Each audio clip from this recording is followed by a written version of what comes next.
السلام علیکم فرینڈز، کیسے ہیں؟ امید کرتا ہوں آپ خیریت سے ہوں گے۔ کانٹی چینل سبسکرائب کر دیں اور بیل آئیکن کو پریس کر دیں۔ ہم آج آپ کے لیے ایک بہت ہی عجیب اور انٹرسٹنگ سٹوری لے کے آئے ہیں جو کہ ایک غیرت مند بھائی کا واقعہ ہے۔ تو آئیے اب چلتے ہیں سٹوری کی جانب۔ انسان فطرتی طور پر انتہا پسند واقعہ ہوا ہے۔ یہ نفرت کرنے لگے تو نرم و نازک پھولوں کو بھی بے دردی سے مسل دے، اور پیار کرنے آئے تو اس شدت سے کہ کانٹوں کو دامن میں سجا لے۔ کبھی پیار کی شبنم کا ایک قطرہ بھی ہمیں سیراب کر دے، اور کبھی چاہتوں کے امڑتے دریا بھی ہماری تشنہ لبی کے آگے ہار مان جائیں۔ بدگمانی کی کیفیت طاری ہو تو اپنا بھی بیگانہ لگے، اور خوش گمانی ہو تو دشمن کو رفیق سمجھ کر گلے سے لگا لیں۔ ناصر میرا چچا زاد تھا، مجھے چاہتا تھا۔ اس کی چاہت بھی امڑتے دریا کی مانند تھی، مگر میں اس سے نفرت کرتی تھی۔ وہ میری منزل نہ تھا، مجھے دیہاتی ماحول بھی پسند نہ تھا۔ میری آنکھوں میں بسنے والا شہزادہ خوبصورت، پڑھا لکھا اور سوٹ بوٹ میں ملبوس شخص تھا جو شہر میں رہا اور پلا بڑا ہو۔ میرا گاؤں پنجاب کے شہر راول پنڈی کے جنوب مغربی علاقے کی طرف بڑے بڑے پہاڑوں کے درمیان واقع ہے۔ ایک وقت تھا کہ ہمارا گاؤں دور جدید کی سہولتوں سے محروم تھا۔ ایک کچی سڑک پنڈی سے ہمارے گاؤں تک جاتی تھی۔ اس روٹ پر صرف 2 بسیں چلا کرتی تھیں۔ گاؤں میں ایک مڈل سکول تھا جہاں لڑکے اور لڑکیاں اکٹھے پڑھتے تھے۔ بجلی نہ تھی، اسپتال کی کمی بھی شدت سے محسوس ہوتی تھی۔ ہمارے گاؤں کے کئی لوگ بر وقت طبی امداد نہ ملنے کی وجہ سے موت کے منہ میں چلے جاتے تھے۔ ناصر اور میں اکٹھے ہی گاؤں کے اسکول میں پڑھتے تھے۔ ناصر کے والد میرے ابا جان سے بڑے تھے۔ گاؤں میں ہماری جائیداد سب سے زیادہ تھی۔ میرے چچا اور والد دونوں بھائی مل کر زمینداری کرتے تھے۔ آپس میں اتفاق اور محبت مثالی تھی۔ ناصر اور میں ہم عمر تھے۔ قدرت نے مجھے بے حد حسن سے نوازا تھا، جبکہ ناصر شکل و صورت کے لحاظ سے بہت پیچھے تھا۔ لگتا تھا وہ ہمارے خاندان کا فرد ہی نہیں ہے۔ اس کا سیاہ رنگ اور پکا چہرہ مجھے بالکل نہیں بھاتا تھا۔ میں بچپن ہی سے اسے ناپسند کرتی تھی۔ بدصورت ہونے کے باوجود وہ کلاس کا ہونہار طالب علم تھا۔ اساتذہ اسے بہت چاہتے تھے، مگر میں ہر معاملے میں اسے نیچا ہی دکھانے کی کوشش کرتی تھی۔ مڈل کا امتحان ناصر نے فرسٹ ڈویژن میں پاس کیا، جبکہ میں بمشکل پاس ہوئی۔ اس کے بعد حالات نے اجازت نہ دی تو ناصر نے تعلیمی سلسلہ ختم کر کے زمینداری میں باپ اور چچا کا ہاتھ بٹانا شروع کر دیا، جبکہ میں گھر کی ہو کر رہ گئی۔ کچھ عرصے بعد جب مجھے علم ہوا کہ میری اور ناصر کی نسبت بچپن میں ہی طے ہو گئی تھی تو میں تڑپ اٹھی۔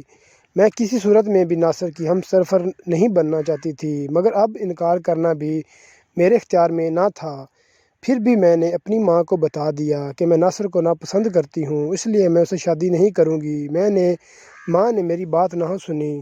پریشان کن لہجے میں بولی، سلمیٰ بیٹی، ناصر جیسا بھی ہے تمہیں اس سے شادی کرنی ہی ہوگی۔ تم دونوں کی نسبت بچپن میں ہی طے پا گئی تھی۔ ہمارے خاندان کی یہ ریت رہی ہے کہ جو رشتہ ایک بار طے ہو جاتا ہے وہ ٹوٹا نہیں کرتا۔ اس لیے تم سب کچھ بھول جاؤ اور ناصر کے سوا کسی کے بارے میں نہ سوچو۔ مجبور مجھے خاموش ہو جانا پڑا، لیکن میں نے یہ عہد کر رکھا تھا کہ کچھ بھی ہو جائے میں ناصر سے شادی نہیں کروں گی، خواہ اس کے لیے میری جان ہی نہ چلی جائے۔ ناصر ہمارے گھر آتا رہتا تھا، مگر میں نے اس سے بات کرنا بھی گوارا نہیں کیا۔ مجھے اس کی شکل سے بھی نفرت تھی۔ ناصر بھی بخوبی جانتا تھا کہ میں اسے پسند نہیں کرتی، اور اس کی آنکھوں میں اپنے لیے محبت کے دیپ جلتے دیکھے تھے۔ گاؤں کے لوگ ناصر کے کردار کی بہت تعریفیں کرتے تھے۔ وہ گاؤں کے لوگوں کے دکھ درد میں شریک ہوتا اور غریبوں کی بے لوث مدد کرتا تھا۔ میں کسی کی زبان سے اس کی تعریف سنتی تو میرے اندر ایک آگ سی لگ جاتی۔ میں جی بھر کر اس کی برائی کرتی اور دل کی بھڑاس نکال لیتی۔ یہ میری دعاؤں کے اثر تھا کہ قدرت کا کرشمہ کہ ایک روز میرے ابا جان اور تایا جان میں کسی بات پر اختلاف ہو گیا۔ بات لڑائی جھگڑے تک جا پہنچی۔ وہ جو کبھی ایک جان تھے ایک دوسرے کے دشمن بن گئے۔ میں جانتی تھی کہ زیادتی میرے ابا جان کی ہے، مگر وہ پھر بھی کسی صورت ہار ماننے کو تیار نہ تھے۔ میرے لیے تو یہ جھگڑا زندگی کی نوید بن چکا تھا۔ میں امی اور ابا کے ساتھ تھی۔ گاؤں کے لوگوں نے بجائے صلح کرانے کے اس ناراضگی کو اور بھی ہوا دی اور لگائی بجھائی کر کے اس مسئلے کو اور الجھا دیا۔ دونوں بھائی ایک دوسرے کے جان دشمن بن گئے۔ تمام جائیداد کا بٹوارا ہو گیا۔ میری اور ناصر کی منگنی بھی توڑ دی گئی۔ میرے من میں گھنٹیاں سی بج اٹھیں۔ میں نے سجدہ شکر ادا کیا کہ میرے من کی مراد پوری ہو گئی تھی۔ ایک روز ناصر اچانک ہمارے گھر آ گیا اور میرے ابا جان سے کہنے لگا، چچا جان، آپ چھوٹے ہیں، غلطی اور زیادتی بھی آپ کی ہے، اس لیے بڑے بھائی سے معافی مانگ لیں اور خاندان کی عزت کو زمانے والوں کے سامنے تماشا بننے سے بچا لیں۔ میں نے ابا اور جان نے ناصر کی اس جرت پر اس کی خوب خبر لی اور اسے کھری کھری سنا کر بھیج دیا اور یہ بھی کہہ دیا کہ آج کے بعد وہ ہماری حویلی میں قدم نہ رکھے۔ یوں ہی 4 سال بیت گئے، ہم ایک ہو کر بھی ایک دوسرے کے لیے اجنبی بن گئے۔ ابا جان نے میری خواہش کی تکمیل کر دی، ہمارے دور کے رشتہ دار عرصہ سے لاہور میں مقیم تھے، میری شادی ان لوگوں میں کر دی گئی۔ شہزاد بہت ہی خوبصورت اور سمارٹ تھا، وہ میرا آئیڈیل تھا، لاہور میں کسی سرکاری ادارے میں ملازمت کرتا تھا۔ میں شادی کے بعد لاہور چلی گئی اور شہزاد کے ہمراہ ایک پرسکون زندگی گزارنے لگی۔ ناصر کو میں ایک خواب سمجھ کر بھول گئی۔ میں گاؤں میں کم ہی جاتی تھی۔ میں نے سنا تھا کہ ناصر نے عمر بھر شادی نہ کی اور شادی نہ کرنے کا عہد کر لیا۔ مجھے بھلا اس سے کیا غرض تھی؟ میری طرف سے وہ جہنم میں چلا جائے، میں تو اس کا نام سننا بھی گوارا نہ کرتی تھی، اس لیے میں کم ہی جاتی تھی، اگر جاتی تو بھی ایک دن اور رات ٹھہر کر لاہور آ جاتی تھی۔ شہری زندگی مجھے راس آ گئی تھی، سردیوں کے دن تھے، عید کی آمد تھی۔ ابا جان کا اصرار تھا کہ اس مرتبہ میں اور شہزاد عید ان کے ہمراہ گاؤں میں منائیں۔ ہم جب راولپنڈی کے بس اسٹاپ پر پہنچے تو ہمارے گاؤں جانے والی آخری بس اسٹینڈ پر کھڑی تھی۔ شام ڈھلنے والی تھی، موسم بھی ابر آلود تھا، بارش کا کوئی امکان تھا۔ بس خالی تھی، میں اور شہزاد فرنٹ سیٹ پر بیٹھ گئے۔ آہستہ آہستہ مسافر آتے گئے۔ بس جب چلی تو اس میں تل دھرے کو جگہ نہ تھی۔ بس میں مسافروں میں واحد عورت تھی، کئی لوگ بس کے اندر کھڑے تھے اور کئی چھت پر بیٹھے تھے۔ بس آہستہ آہستہ چلتی ہوئی شہری حدود سے باہر نکل گئی اور گاؤں جانے والی سڑک پر آ گئی۔ اس سڑک پر روشنی کا کوئی انتظام نہ تھا کیونکہ اس دور میں اس علاقے میں بجلی ہی نہ تھی۔ ابھی بس نے 10-12 میل کا سفر طے کیا تھا کہ بس ایک جھٹکے سے رک گئی اور ڈرائیور نے انجن بھی بند کر ڈالا۔ شہزاد نے تجسس بھری نظروں سے ڈرائیور کی طرف دیکھا کہ اس نے گاڑی کیوں بند کر دی ہے۔ اتنے میں ایک مضبوط اور لمبے قد کا شخص چہرہ نقاب میں چھپائے ڈرائیور کی پیچھے والی سیٹ سے اٹھ کھڑا ہوا۔ اس کے ہاتھ میں ریوالور تھا۔ وہ بہت ہی غضبناک لہجے میں بولا، خبردار، اگر تم میں سے کسی نے ہلنے یا گڑبڑ کرنے کی کوشش کی تو بھون کر رکھ دوں گا۔ بس میں سناٹا چھا گیا، تمام مسافر سہم گئے اور آنے والے برے وقت کا انتظار کرنے لگے۔ کچھ دیر بعد اس نقاب پوش نے چہرے سے نقاب اتارا اور کہنے لگا، تم لوگ مجھے پہچان گئے ہوگے، اگر نہیں تو بتا دوں کہ میں جہانی کے ڈکیت ہوں۔ سناٹا اوور بھی گیا ہو گیا۔ تمام مسافر اس کا نام سن کر خوف زدہ ہو گئے۔ میں پہلی بار جہانی ڈکیت کو دیکھ رہی تھی۔ میں نے اس کے بارے میں بہت کچھ سن رکھا تھا، لوگ اس سے خوف کھاتے تھے، وہ کئی کیسوں میں پولیس کو مطلوب تھا، اس کی گرفتاری پر انعام بھی مقرر تھا، مگر پولیس اس کے باوجود اسے گرفتار کرنے میں ناکام ہو چکی تھی۔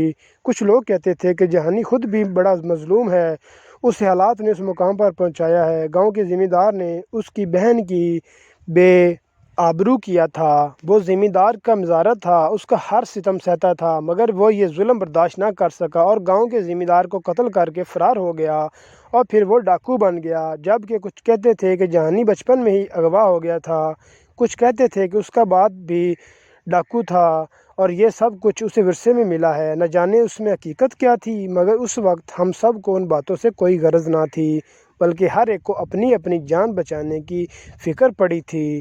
چند لمحے اس نے پوری بس کے مسافروں کا جائزہ لیا اور پھر وہ میری طرف بڑھا اور میرا ہاتھ برقعے میں سے کھینچ کر پکڑ لیا اور ہنسنے لگا، چلو میرے ساتھ۔ شہزاد بھلا یہ کیسے برداشت کر سکتا کہ کوئی اس کی آنکھوں کے سامنے اس کی عزت پر ہاتھ ڈالے۔ وہ شہری بابو ہونے کے باوجود اپنی سیٹ سے اٹھ کھڑا ہوا اور جہانی سے الجھ پڑا، ذلیل انسان، شرم نہیں آتی تمہیں؟ کیا گھر میں تمہاری ماں بہنیں نہیں ہیں؟ یہ کہہ کر شہزاد نے میرا ہاتھ جہانی کی گرفت سے آزاد کرا لیا۔ میں نے جہانی کو برا بھلا کہنا شروع کر دیا، غصے میں میرا جسم تھر تھر کانپ رہا تھا، مگر جہانی پر کسی بات کا اثر نہ ہو رہا تھا۔ اس نے پھر میرا بازو پکڑ لیا، شہزاد کا غصہ آسمان کو چھونے لگا۔ اس نے ایک بھرپور تھپڑ جہانی کو جڑ دیا جس کی آواز تمام مسافروں نے سنی۔ جہانی کی برداشت کی حد ختم ہو گئی، اس نے میرا بازو چھوڑ دیا اور شہزاد کو گھسیٹ کر بس سے باہر لے گیا اور اسے بے دردی سے مارنے لگا۔ میں نے کافی شور مچایا مگر کسی نے بھی میری آہ فریاد نہ سنی۔ سب انجان بن کر ایک انسان کی بے بسی اور ایک درندے کے وحشیانہ پن کا تماشا دیکھتے رہے۔ شہزاد جہانی ماں کی مار کھا کر بے ہوش ہو کر زمین پر گر پڑا۔ جہانی پھر بس کے اندر آ گیا اور مجھے بھی گھسیٹتا ہوا باہر لے گیا۔ میں بہت واویلا کیا مگر کوئی بھی میری مدد کو نہ آیا۔ سب بزدل تماشائی بنے بیٹھے رہے۔ میں نے روتے ہوئے جہانی کو خدا اور رسول کے واسطے دیے اور کہا میں اس کی بیٹیوں کی طرح ہوں، وہ مجھ پر رحم کرے اور مجھے چھوڑ دے، مگر جہانی پر میری آہ زاری کا کوئی اثر نہ ہوا۔ اس کا تو ضمیر ہی مر چکا تھا۔ مسافروں میں سے کسی میں اتنی ہمت اور جرأت نہ تھی کہ آگے بڑھ کر جہانی کا راستہ روکتا یا اس ظلم اور زیادتی کے خلاف سینہ تان کر کھڑا ہو جاتا۔ سب کے سب بس کی کھڑکیوں میں سے ایک مجبور اور بے بس عورت کا تماشا دیکھ رہے تھے۔ جہانی مجھے لے کر آگے بڑھنے لگا۔ میں مزاحمت کی اور اسے کوسنے لگی مگر میری مزاحمت نے جہانی کے غصے کو اور ہوا دی۔ اس نے میرے شہزاد پر گولیاں برسا کر میری آنکھوں کے سامنے ہی مار ڈالا۔ میں لمحوں میں بیوہ ہو گئی۔ میں شہزاد کی لاش سے لپٹ کر رونا چاہتی تھی مگر جہانی نے مجھے ایسا نہ کرنے دیا۔ وہ مجھے گھسیٹ کر آگے لے گیا اور پھر ایک جگہ رک کر بس کے مسافروں کو مخاطب کر کے کہنے لگا، میں اس لڑکی کو لے جا رہا ہوں، اگر کسی مائی کے لال میں ہمت ہے تو آ کر اسے بچا لے۔ میرا نام جہانی ڈکیت ہے اور جہانی نے کبھی ہارنا نہیں سیکھا۔ یہ کہہ کر جہانی پلٹا۔ میرا ہاتھ اس کی مضبوط گرفت میں تھا۔ میں مسلسل چلا رہی تھی اور حسرت بھری نگاہوں سے مسافروں کی طرف دیکھ رہی تھی کہ شاید کوئی غیرت مند مجھے بچا لے۔ میرے لبوں سے آہیں اور دعائیں ایک ساتھ نکل رہی تھیں کہ اے پروردگار، اے رب ذوالجلال، میری مدد فرما۔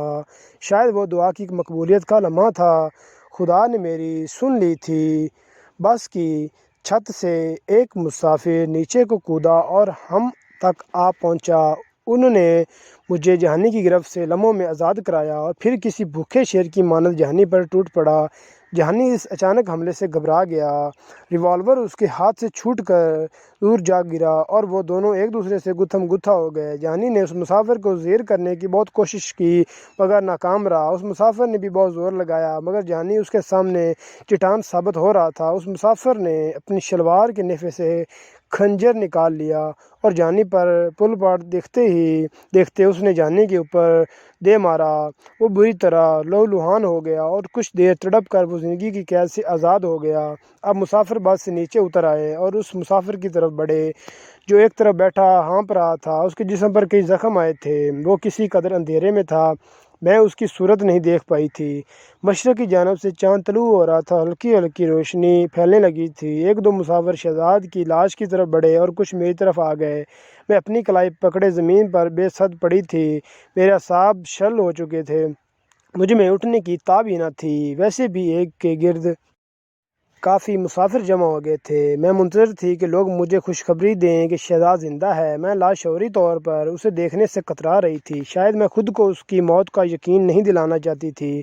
میں اٹھی اور آہستہ آہستہ اس اجنبی مسافر کی طرف بڑھی جو میری خاطر زخمی ہو گیا تھا۔ میں نے اپنا دوپٹہ اتار کر ایک مسافر کو دیا اور کہا، یہ ان کے زخموں پر باندھ دو۔ اس مسافر نے دوپٹہ پھاڑ کر اس کے زخموں پر باندھنا شروع کیا تو میں بھی اس کے قریب ہو گئی۔ میں نے اس مسافر کو دیکھا تو میرا وجود زلزلوں کی زد میں آ گیا۔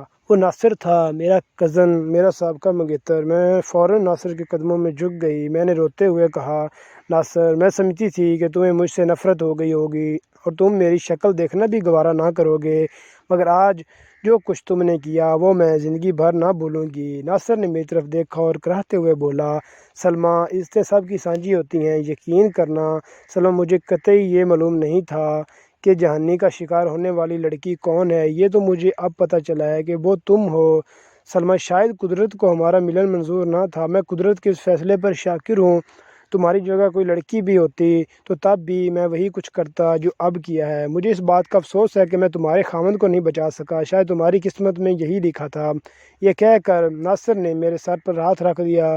میری آنکھوں سے تشکر کے آنسو بہہ نکلے۔ وہ میرا ہاتھ پکڑ کر شہزاد کے پاس لے آیا اور تب میں وہ خوفناک منظر دیکھنے پر مجبور ہو گئی جس سے میں آنکھیں چرا رہی تھی۔ شہزاد لہولہان تھے اور ان کی ویران آنکھوں میں تشکر جیسے بھرا ہوا تھا۔ مجھے یوں لگا جیسے وہ ناصر کے شکر گزار ہوں کہ اس نے ان کی عزت لوٹنے سے بچا لی۔ مجھے رہ رہ کر اپنی سوچ پر افسوس ہو رہا تھا کہ میں زندگی بھر ناصر کی بدصورتی کی وجہ سے اس سے نفرت کرتی رہی، اس کے کردار کی خوبصورتی پر توجہ نہ دی۔